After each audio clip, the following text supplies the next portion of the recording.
Assalamualaikum warahmatullahi wabarakatuh. Hello everyone, good afternoon. My name is Nurul Hidayati. Here I am as a moderator. Before starting our presentation, I will introduce my group. We are from group 9. The members are Santi, Retno, Sari, Hanif Solichah, Habibatul Mu'minah, and myself, Nurul Hidayati. We will present about language history and change. That is 4 points to be present. The first, family trace, family connection, cognates, will be present by Habibatul Mu'minah. The second, comparative reconstruction, sound and word, will be present by me. The third, the history of English, Old and Middle, sound, synthetic and semantic change, will be present by Hanif Solichah. And the last point, diachronic and synchronic variations, will be present by Santi, Retno, Sari. Okay, let's start the presentation. Family trees, family connections, and cognates. Philology is used to investigate the futures of older languages and the ways in which they developed into modern languages. In the 19th century, philology dominated the study of language, and one result was the creation of family trees to show how languages were related. Family trees. In 1786, a British government official in India called Sir William Jones made this observation about Sanskrit, the ancient language of Indian law. Sir William went on to suggest, in a way that was quite revolutionary for its time, that languages from very different geographical areas must have some common ancestor. It was clear, however, that this common ancestor could not be described from any existing records, but had to be hypothesized on the basis of similar features existing in records of languages that were believed to be descendants. During the 19th century, a term came into use to describe that common ancestor. It incorporated the notion that this was the original form, proto, of a language that was the source of modern languages in the Indian subcontinent, Indo, and in Europe, European, with Proto-Indo-European established as a long ago great-great-grandmother. Scholars set out to identify the branches of the Indo-European family tree, tracing the lineage of many modern languages. Family connections. To identify the ancestor, you need to establish family connections between language. Example to modern languages, Italian and Hindi. They are very different, but still have the same ancestor. One way to get a clearer picture of how they are related is through looking at records of an older generation, like Latin and Sanskrit, from which the modern languages evolved. For example, if we use familiar letters to write out the words for father and brother in Sanskrit, Latin and ancient Greek, some common features become apparent. Cognates. Cognates is the process we have just used to establish a possible family connection between different languages. Within groups of related languages, we can often find close similarities in particular sets of words. A cognate of a word in one language, example English, is a word in another language, example German, that has a similar form and is always used with a similar meaning. The English words mother, father, and friend are cognates of the German words mother, father, and friend. On the basis of these cognates, we can see that modern English and modern German must have a common ancestor. Comparative reconstruction, sound and words. Linguistic reconstruction is a procedure for inferring an unattested ancestral state of a language on the evidence of data that are available from a later period. An ancestral language reconstructed in this way is often referred to as a proto-language, meaning it is the common source of all the language in a given family. Comparative reconstruction is distinguished from internal reconstruction in that it is based on a comparison of forms between related language rather than a comparison of forms within the same language. The goal of reconstruction is to recover as many aspects of the ancestral language as possible. The work usually begins with an attempt to invert various parts of the ancestral language structure, such as its sounds phonology, words lexicon, meaning semantic, word structure morphology, and sentence structure syntax. Comparative reconstruction usually revert to just as reconstruction, establish features of the ancestor of two or more related language belonging to the same language family by means of the comparative method. The comparative method is where the researcher collects data about different social groups and then compares one group with another to identify what is evident in one group but not another. Duham's study on suicide was an example of the comparative method.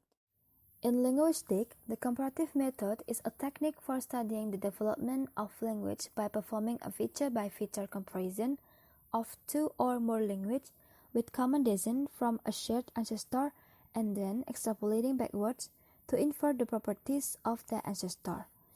The comparative method compares variations between languages, such as in sets of cognates, under the assumption that they descend from a single proto-language, but internal reconstruction compares variant forms within a single language under the assumption that they descend from a single regular form. The major aim of comparative research is to identify similarities and differences between social entities. Comparative research seeks to compare and contrast nations, cultures, societies, and institutions. As an example of the method, English is seen to be related to Italian if a number of words that have the same meaning and that have not been borrowed are compared. Padre and father, passer and fish. The initial sounds, although different, correspond accurately according to the pattern discovered by Jacob Grimm and named Grimm's law. After him, the other differences can be explained by other regular sound chains. The history of English. Old and Middle Sound, Syntactic and Semantic Chains. Old English before 1100. Middle English 1100 to 1500. Early Modern English at 1500 to 1700. Modern English after 1700. Old English. The primary source for what developed as the English language were the Germanic language spoken by a group of tribes from Northern Europe who moved into the British Isles in the 5th century. From this early version of English, now called Old English, we have many of the most basic terms in the language, such as man, wife, child, house, mat, eaten, drinken, and forten. Middle English. The beginning of the Middle English period is the arrival of the Norman French in England, following their victory at Hastings under William the Conqueror in 1066. These French-speaking invaders became the ruling class, so that the language of the nobility, the government, the law, and civilized life in England for the next 200 years was French. It is the source of words like army, court, defense, fight, prison, and tax. Sound change. In a number of changes from Middle to Modern English, some sounds disappear from the pronunciation of certain words. In a process simply described as sound loss, the initial age of many Old English words was lost, as in loud and lord. Some words lost sound, but keep the spelling, resulting in the silent letters of contemporary written English word initial velar stops K and G are no longer pronounced before nasals N, but we still write the word ni and now with the remnants of earlier pronunciation. The sound change now as metathesis involves a reversal in position of two sounds in a word. One other type of sound change worth noting, though not found in English, occurs in the development of other languages. It involves the addition of a sound to the beginning of a word and is called prothesis. Syntactic change. Some noticeable difference between the structure of sentences in Old and Modern English involve word order. In Old English texts, we find the subject, verb, object order most common in Modern English, but we can also find a number of different orders that are no longer used. For example, the subject could follow the verb as he traveled, and the object could be placed before the verb he saw him, or at the beginning of the sentence as no man gave any to him. A double negative construction was also possible as in the following example, where both not and never are used with the same verb. However, the most sweeping change in the form of English sentences was the loss of a large number of inflectional suffixes from many parts of speech. Nouns, adjectives, articles, and pronouns all had different inflectional forms according to their grammatical function in the sentence. Semantic change. The most obvious way in which modern English differs from Old English is in the number of borrowed words that have come into the language since the Old English period. Two other processes are described as broadening and narrowing of meaning.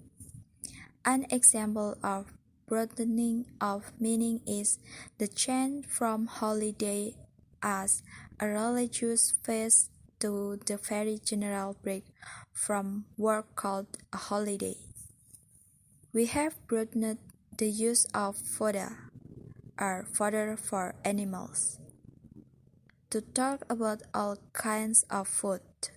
The reverse process, called narrowing, has overtaken the Old English word han, once used for any kind of dog, but now as hound used only for some specific breeds. The Old English version of the word wife could be used to refer to any woman, but has narrowed in its application nowadays to only married women. Diachronic linguistics is a study that examines the history or evolution of historical language over time. Diachronic linguistics refers to the study of how language developed over a period of time. Thus, it studies the history of language development through different time periods. Diachronic linguistics are all that have evolutionary characteristics. The diachronic does not change the system because the word that changes is the system in a different form from the previous system. Comparative linguistics, comparing language to identify their historical relationship, and etymology, the study of word history, are the two main subfields of diachronic linguistics. Synchronous linguistics is the study of language at a particular point in time. The time studied in this case can be either the present or a specific point in the past. So, this branch of linguistics tries to study the function of language without referring to the previous or subsequent stage. This field analyzes and explains how language is actually used by a group of people in a speech community. Thus, it involves grammatical analysis, classification, and arrangement of language features. Difference between synchronic and diachronic. From the definition, synchronic, the branch of linguistics that analyzes the structure of language or languages as static at a given point in their history. Meanwhile, diachronic, the branch of linguistics that studies language through different periods in history. From the time, synchronic, study of language at any given point in time. Meanwhile, diachronic, study of language through different periods in time. From the history of language and language evolution, synchronic does not focus on the history of language and language evolution. Meanwhile, diachronic focuses on the history of language and language evolution.